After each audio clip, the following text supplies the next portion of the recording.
Okay, great. I'm really glad you guys are here.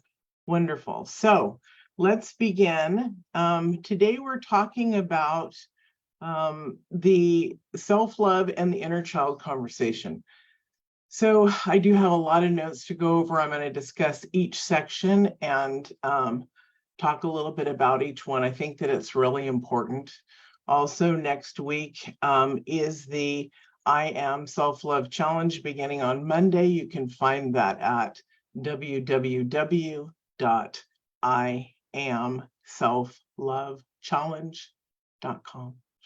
Okay, so first of all, I have to tell you, I love the inner child. I love the experience that we get individually from the inner child.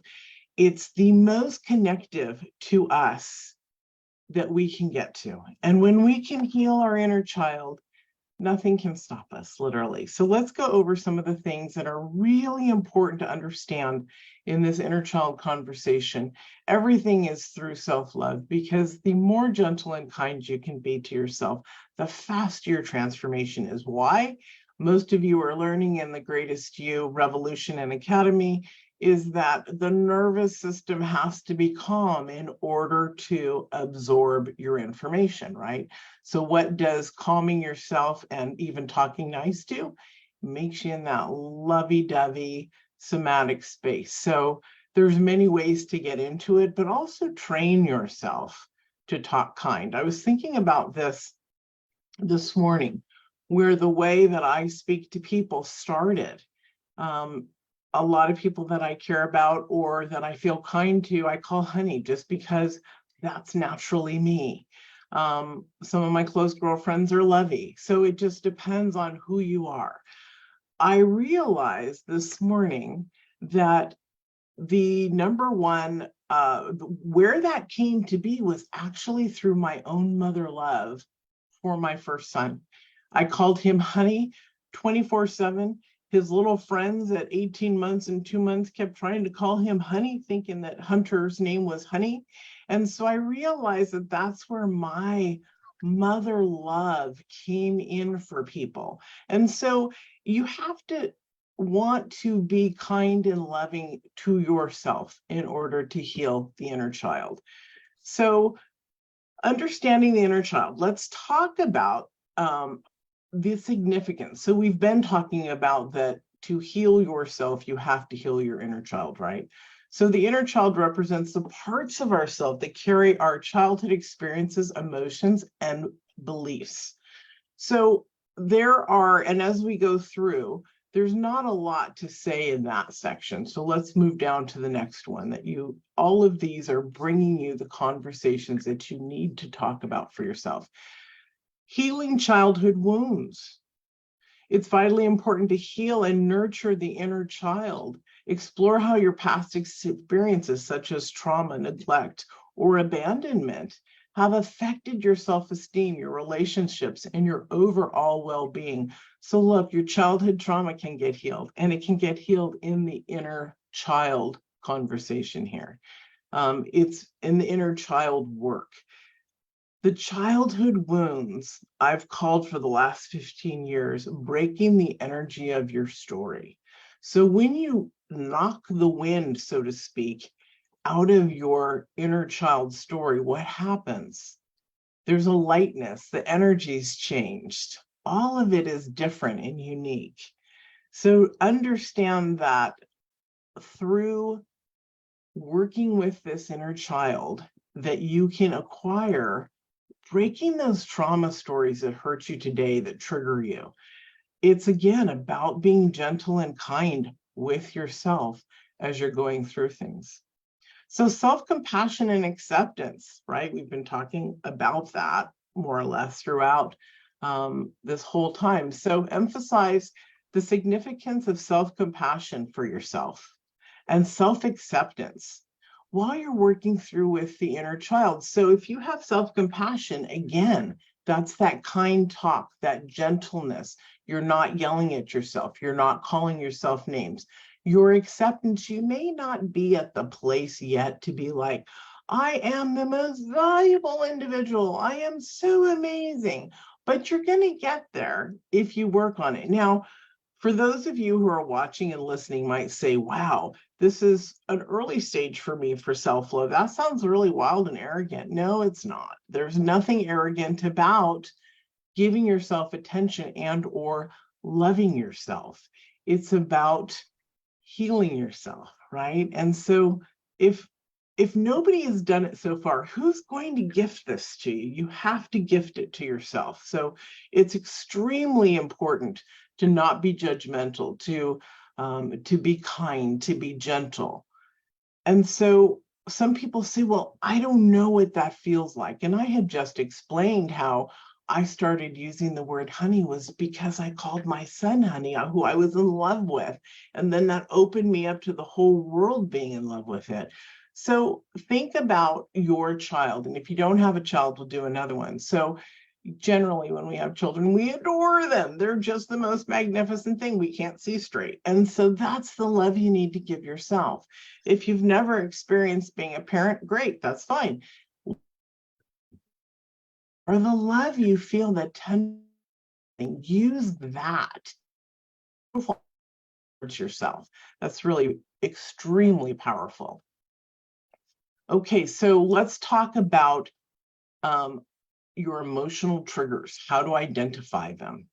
So triggers, boy, they come up in situations all the time with people. These are things that are unresolved, emotions from your childhood, experiences with others, and all of a sudden something happens and you're like, you don't know. Sometimes we don't even realize we're triggered. We realize we're angry, we're mad, we've changed. That's a trigger. Or we start yelling or screaming. That's a trigger. So it's okay to have triggers and know that you can also move away from being emotionally charged, right? Because as you work through your storylines, as you work through your inner child experience, and you break that energy of your stories, your inner child and these triggers are going to adjust accordingly. So be aware of what a trigger is.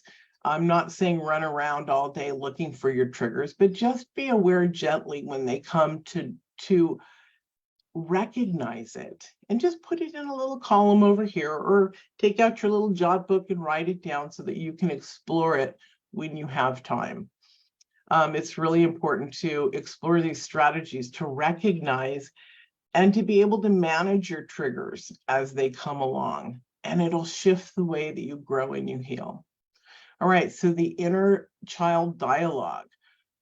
We need, as we're shifting and changing, to learn techniques for engaging. Oops, let me let somebody in here. For engaging in this inner child dialogue with ourselves. Again, it has to be loving, it has to be supportive, it has to be gentle. It has to be in a safe space that you've created to communicate with your inner child. You wouldn't be in the middle of chaos, right? Like a family fight or something, and then be like, oh, I need to do inner child work, because that would really frighten your inner child for sure. So addressing your needs and offering the assurances and support to yourself will help you move forward. Again, the gentleness, the kindness, those are the ways that you move out and through that. Allison, I see her. She's the only one with the camera on, which is okay. So as you know, Allison has done this work for a long time. I just have to share that because it's a true thing about us that when we're gentle and we learn to speak kindly, everything shifts and changes. Within the first 2 hours of waking, we tell ourselves off about 17 times until we don't. So what does that look like? When I was younger, I remember always running around, not able to get dressed in the morning, not having my clothes ready until I went to a private school one of the private schools made me wear a uniform. But otherwise, I was chaos in the morning, and I would be yelling and screaming, and my car would be honking, and they hated picking me up every day. So that shows me, wow, there's a huge change. I changed that as I became an adult. I watched that conversation. I recognized that I was either ugly, too fat, too skinny that day, too imperfect, too overly perfect, whatever the ridiculous conversation is, you have to shift that. And that's a beautiful space to be. So, okay, so reparenting the inner child. Okay, this is where we can start to breathe, everybody. So we've gone through all that. Now we get to reparent. What does that mean to you? It means to give your inner child the space to be loved, nurtured, and protected. Again, what does that mean? It means something slightly different to every single person. Reparenting is gentleness, is love, is making sure that you get enough sleep, is making sure that you eat right, is making sure you have movement so that your brain functions and your body functions, making sure you have a spiritual practice if you are one of those who is a body, mind, and spirit person.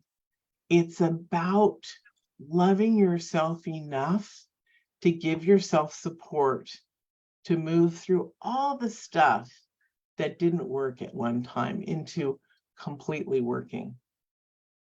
Okay, so setting boundaries. We have to set boundaries and prioritize self-care. We talked about that, about reparenting, about watching what we eat, what we sleep, how we move, all of that. So setting boundaries and prioritizing self-care is one of the hardest things. Well, I know for women it is. It's not, may not always be for men. We have some men on the line here too. So in that reparenting, or in the setting boundaries and the prioritizing self-care, we are taught usually as women to help everybody else and not ourselves. So we're going to get to it afterwards. We're going to get to it after we feed the baby. We're going to get to it after we get the kids off to school. We're going to get to it after this, after this, after this, after my mother needs help, my aunt needs help, my brother needs help. What about us? And men, you too. What about you? Right? Those of you who have experienced this or have read about it know that when you create a morning routine, that supports you even further moving forward, that is a profound experience of boundaries and self-care by implementing that. And let's see. So guess what we really also need to do to work on our inner child? It is have fun. How many of you actually work on discovering joy or playfulness, things that bring you creativity, bring you insight, engage you in activities that really light you on fire? When I first came into my healing experience in 2008, where I had been in a wheelchair from an accident, being hit on the head at a popular department store that sells everything. I'm not allowed to say the name of it.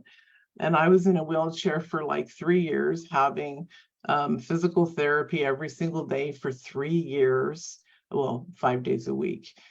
When I left that experience, when I say I left it, the doctors had called me into their office a month before my birthday in 2008, and said, your organs are closing, you have less than 2 years to live. That's when I knew it was time to say no to nothing. My life was that important. And I've been playing with self-love, I'm going to call it playing, for many, many, many years, since I was 24. But it's when I dove in to save my own life. So what does that look like for you? I had to discover what passion was. I was like, the only way to get through this is learning how to be a kid again, learning how to have fun, learning the value of rolling down anthills and crawling through swampy waters to get to the goal of what I want. So learn all of this. There's one more thing, and then I'm going to bring on my partner, Lori Montry, who's sitting there waiting to share with us. So you want to integrate all of this together to have the most amazing self-love work. Okay, Lori. Hi, what beautiful, gorgeous stuff I'm hearing and just thinking about. And it's so true that it's, hopefully if there's anybody on the line today or watching the replay that, maybe never thought of reparenting. And it's kind of like you get the chance to do it over again. And, the way our brains develop and the way we, move from babies to grown-ups, ideally, right? We're shown through the love that we receive, through the, the gentleness, through the co-regulation of our nervous system from others. We learn how to do it for ourselves. And that's just, what a beautiful thing. We have someone there that models that for us. We learn how to treat ourselves through the experiences, through the parenting that we receive. But almost none of us really receive that ideal kind of scenario. And many of us received, very subpar. And that's not to blame anyone's parents. It's just to say that we have needs, and only the most skilled people could really understand all of our needs, right? It could be something as simple as, there are many people who, had a birth experience where they had to be taken and put on oxygen in the first moments of their life. And that's just set up their nervous system to need more. So they could be paired with a parent who's, doing a great job providing lots of love. It's just their particular nervous system needed more than that because of, how they were set up. It can also, of course, be a situation where the parent is struggling for one reason or another and not able to provide, what we would consider to be an adequate amount of love, support, and regulation and those things. So we don't really have to even look at, was I just kind of extra needy? Were they just deficient? It doesn't matter. The point is, if we feel that there is, we're not able to give ourselves the love that we really need, we can essentially go back and learn how to do that for ourselves. It's not too late. Even though we're grown up now, it's not too late to form those neural pathways that didn't get formed in those early years. But we can do it for ourselves. So I hope that if anyone, is thinking to themselves, well, I didn't have what I needed, and now, I'm screwed, I'm out of luck. It's not true. We get to have the opportunity now to redo those pathways. So how do we do that? And Mia said, these are the things that we have to do. We have to show ourselves love. We have to prioritize ourselves by setting whatever boundaries are necessary. We have to be gentle, our self-talk, right? We have to love ourselves. We have to provide for our bodies, take care of ourselves, eating good food, the right kind of food, the right amounts of food, having boundaries with ourselves with respect to alcohol and sleep and the other things that we need. And I always think to myself, because I heard a lot of this for a long time, and as Mia said, played with, self-love, but I didn't really understand how do I actually love myself? How do I actually provide for myself?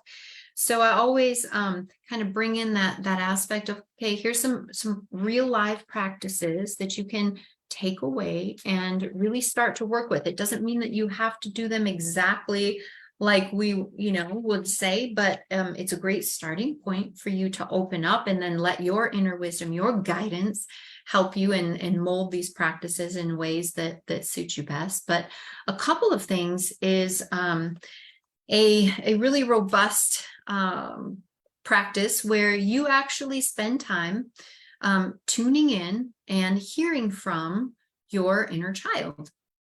It could look something like, sitting down saying, I'm here as the loving adult, right? I'm creating this meeting space for us, and I'm really setting the intention to hear from you, to understand you. And even though I may not be able to meet every single need today, right? Because we need to build that trust. We can't just say, I'm going to be perfect for you, right? Because then when we're not, we break that trust with our inner child. And so we really want to be realistic. We want to say, I may not have all the answers today, but I am so committed to learning how to take care of you better and to, providing for you and understanding your needs. and just setting that intention and then creating the space for the inner child to speak with you.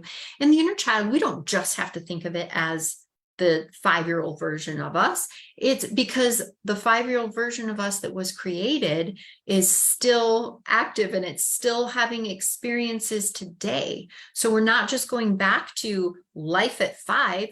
We're going back to yesterday when I got so nervous because, my significant other didn't say I love you when they hung up the phone. And now I'm feeling like insecure that maybe they've, stopped loving me, or when I didn't do so great on the presentation, or nobody told me that, I was doing a good job, and I'm worried that I'm maybe not performing in the way, whatever it is. Those are our 5-year-old selves. So opening up a space every day, or as often as you can, but at least several times a week, to hear from this part that is, feeling and understanding what it is that's coming up for us, and then really understanding the story behind it, right? So in that example, whereas, oh, my significant other didn't say they love me today, and I'm feeling really insecure, and I'm questioning whether I'm safe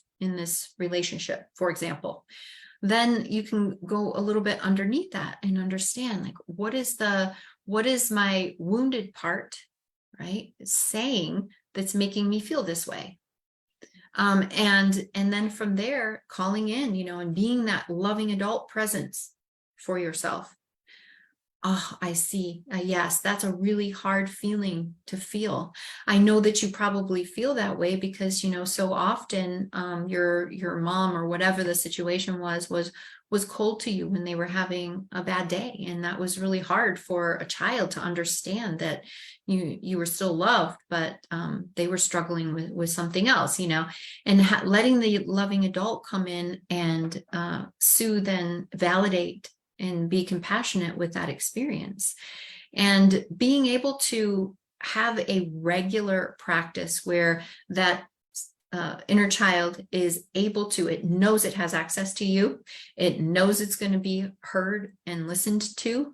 And I think, that's a parts practice that we teach, and there's a lot more to go into depth with it, but I think that's enough to really start to open the door for you to develop that relationship, that trusting, beautiful relationship with the inner child. That is probably the number one thing I would suggest in order to start to love yourself, in order to understand your needs and then meet them, right? Those are the pieces for me. Those are the pieces. I mean, that's what we want and deserved to have our parents do for us. And that's what we can do. And it can start as this simple process that you offer yourself 5 to 10 minutes as often as you can in the mornings, but certainly several times a week, so that the inner child feels comfortable, feels confident that you are there. Somebody is there. Yeah. Really That's beautiful. that's a go-to for me. I really notice the difference if I fall off for one reason or another, or sometimes I don't do it because everything is so great. But then it's like, no, there's always a little something that wants to be heard and seen. So making that space, I think, is one of, it can be truly profound and life-changing, and especially when we talk about self-love as a practice. Yeah. I have, as you know, Lori, I've witnessed hundreds, thousands of women, men, going through the whole self-love scene over the last 15, 20 years. And what's really incredible is there are some people who actually take this work and it becomes who they are. I'm one of them. You're definitely one of them. And I know this because Lori and I have worked together on our stuff, so we know how deep we go. And it's really beautiful, everyone, to be that committed to yourself Mm. And we've had a lot of women who actually take the work of self-love and fall in love with it. And men are now picking it up and taking it and falling in love with their inner child the way that they do best for themselves. So we do have an actual inner child process. It's in the academy. It's fantastic. If you've been a private client, you've used it of ours or mine or Lori's, we pass it around. So that's in the academy. But then there's really a next level of self-love that I want to share. It has to do with your inner child. It has to do with you. And where we've taken the course, The Greatest You, is beyond the base of the foundation of self-love. It's into the emotions and the healing of that, and the nervous system work, and all of the things about creating the life that you absolutely love. So I want to share that because a lot of people don't understand that there are different levels into self-love. Lori and I have fallen in love with self-love work so much that we identify the levels as, self-awareness, self-integrity, there's all these self spaces. So know that you will never outgrow. You will always, if you love your work, you will always love it, and find the joy to create this special time for you, because that's when you start to recognize, whoa, not just the work is profound, but I'm profound. And it's not in a selfish or arrogant way. It's like, wow, what this makes me feel in love throughout my body, in my life, with my friends, in my relationships, how I don't get triggered anymore, is really incredible. So we want you all to experience the greatest experience that you can. And that is why we named the Academy and our company together The Greatest You, because we believe that each person can step outside of that shyness and say, I want to be the greatest person that I can be. So beautiful. Yeah, it is. The Amazing. self-love is at the foundation of the Greatest You Academy. And it really is, if we could put it in a nutshell, it's about understanding who you are authentically, loving that, and then creating a life that's consistent with that. Now, we could do that in, just a very short time in a tiny curriculum, right? But most of us have blocks that keep us from accepting, from really understanding who we are authentically, and from also seeing, what is my being in touch with my authentic life? What do I want for myself? What is truly purposeful and meaningful? Not what the definition of success that's, was fed to me and that I think I have to have in order to truly be successful, because so many people reach that and then get there and say, I thought I was going to like this. I thought this was, I was going to be happy. And so helping you understand that, and then how to create a life that actually reflects that, where I give myself the permission to show up authentically, where and it feels good. It's not, where I'm feeling all those triggers and everything. So really understanding, who you are, what you're capable of, from a standpoint of what brings me the most joy, fulfillment, and purpose in life. And there's the work that we have to do to remove the blocks. But essentially, this is what we're supporting people in doing, so that they can have the relationships, the meaningful careers, the spiritual life, the health that they want. And that is the greatest version of you. I was just thinking really quick, I wanted to share how, as we develop ourselves, right, and as we grow, I remember there were stages where I would say, no, that's too selfish. I can't do that. Yeah. Then I'd be like, okay, so what if I actually did it? Let's see, am I going to melt away, or what's going to happen? Yeah. But then when you step into that and you move through that and you see you didn't wound anybody else, it's like, wow, I can actually take this for myself and move forward. So, and Mia, not only did you not wound anybody else, but you taking care of you stepping into your authenticity is how we serve at higher levels all the time. Taking care of ourselves is actually the guidance that leads us to showing up as better versions for other people. So it goes so far beyond just, I didn't wound anybody else. Now I see how taking care of myself supported them in ways that I couldn't even imagine before. Yeah. Incredible. Well, thank you all. Remember that we have the I Am Self-Love Challenge coming up. The Greatest You Academy is there to support you. We're there to support you. You can also join the Greatest You Revolution Facebook group, where you get to be invited to things the very first before everybody else. Yeah. We'd love to dive in with you personally and really, help you understand what are some of the old stories, some of the old patterns, how we can break through those so that you can claim the highest level of self-love and create the greatest life from there. So please let us know if you're ready to do that work, and we would love to support you in that. Is there any questions from anyone in the audience? Thank you, Daniela. Oh, okay, ask us a question, honey. Please do. Did you want me to take it off of here, or did you want us to? I'd like to ask the question. I asked my higher self for a sign, how to differentiate if it is the voice of the higher self to interpret the sign, or just my voice, which is telling me what I'd like to hear, what the sign I'd love it to mean. You know what, sweetheart?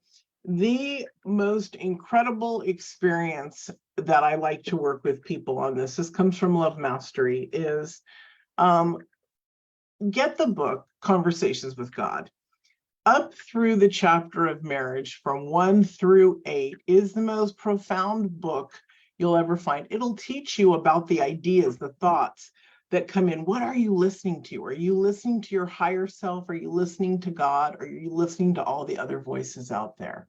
And it really will bring you back to center, and teaches you how to eliminate the other voices. That's on a spiritual sense. Also, it connects you to your soul.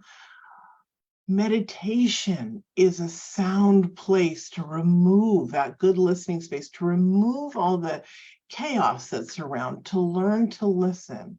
We would start with your, also with your intuition, so that you can identify what is your higher self and what is not. Your higher self will always be lighter. Even if it's a solid no, it's not going to be your whole body hurts. It's going to be okay, my answer's no. Or, oh, my answer's yes. So the lightness of the energy is always the answer. I hope that helps. Do you want to add something to that, Lori? The one thing, and I think that at different times things can resonate with us differently, but the one thing that I was taught regarding, because essentially we're talking about intuition versus the other types of voices, and intuition, that the truth, the higher self. And it was asking the question of, when I hear this, is it coming from let me start over. It's a little bit hard for me to put it into words right now, but if I'm standing in a place where I know with 100% confidence I am fully connected to my worth and value, right? And I hear the answer, and it feels in my body, it feels that lightness and that joy and that resonance, then I know that that's my intuition. If I hear the voice and it's based on any kind of limitation of myself, or any kind of way that I'm lacking or not enough, then I know that it's voices, right? I know that it's just silly old stories that I'm not going to buy into anymore. So asking the question, when I'm in this space, am I fully engaged with and connected with my worth and value, knowing myself to be this beautiful, protected, source of love in the world? And that has really helped me. And it could be, you know, at different times, different things are more helpful. And then the next question was, the sign was too amazing. So Yeah. I thought it'd be too good. Beautiful. It's never too good. Yeah. When So, it's that so good. Daniela Yeah. said, everybody, because those of you on Facebook can't see it, the sign Oh. was too amazing. So I thought it would be too good to be true. So I doubted it. Yeah. So isn't that interesting? Yeah.